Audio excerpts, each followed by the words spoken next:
थोड्या वेळासाठी थांबवते. आपल्यासोबत काँग्रेसच्या नेत्या यशोमतीताई आहेत.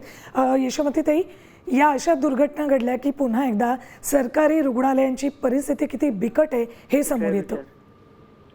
हॅलो, अतिशय अतिशय दुःखदायक आणि अतिशय वेदनादायक आहे. सरकारी इन्फ्रास्ट्रक्चरवर जे दुर्लक्ष होतं किंवा सरकारी दवाखाना असो, सरकारी शाळा असो, याच्यावर जे दुर्लक्ष होतं ते खरोखर या देशाचं दुर्दैव आहे. म्हणजे आता जे महाराष्ट्राचं सरकार आहे किंवा देशामधलं, त्यांना इश्यूज नॉन इश्यूला इश्यू करतात. अरे पण लेकरांची काळजी घेतली पाहिजे, शाळा व्यवस्थित चालल्या पाहिजे, हॉस्पिटलला उपलब्धती पाहिजे, सगळं हे तर काही बघतच नाही. पण बाकीच्या सगळ्या गोष्टी बघणं सुरू आहे इथे. स्वतःला इन्फ्रामॅन म्हणून घ्यायचं आणि जे सरकारी दवाखान्याचे इन्फ्रास्ट्रक्चर आहे त्याच्याकडे पूर्णपणे दुर्लक्ष करायचं. हे काय चाललं काय आहे? ताई, तुम्ही भेट देणार आहात का रुग्णालयाला? जाऊन आलात का? ऑलरेडी मी बोलते नंतर आपल्यासोबत. मी दवाखान्यात पोहोचली आहे. ठीक, कुठे आहे? बोला. कुठे लागली आग? हा, कुठून जायचं? तर आपल्यासोबत काँग्रेसच्या नेत्या माजी मंत्री यशोमती ठाकूर होत्या. त्या नुकत्याच या दुर्घटना घडलेल्या ठिकाणी अर्थात स्त्री जिल्हा रुग्णालयामध्ये पोहोचलेल्या आहेत.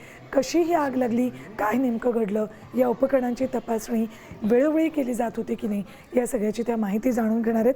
मात्र ही माहिती जाणून घेत असतानाच साम टीव्हीशी बोलताना त्यांनी या दुर्घटनेनंतर सरकारची अशा रुग्णालयांप्रती असलेली अनास्था आणि इतर मुद्द्यांवर जास्त लक्ष देणं यावर बोट ठेवलेलं आहे.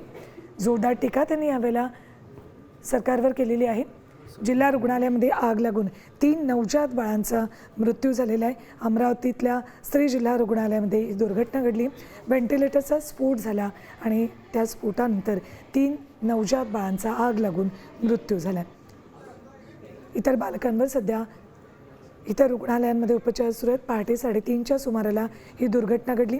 हे व्हेंटिलेटर खराब होतं का, याची वेळोवेळी तपासणी करण्यात आली नव्हती का, इतर उपकरणांची तपासणी वेळोवेळी होत नव्हती का, असे अनेक प्रश्न आता या निमित्तानं उपस्थित होत आहेत.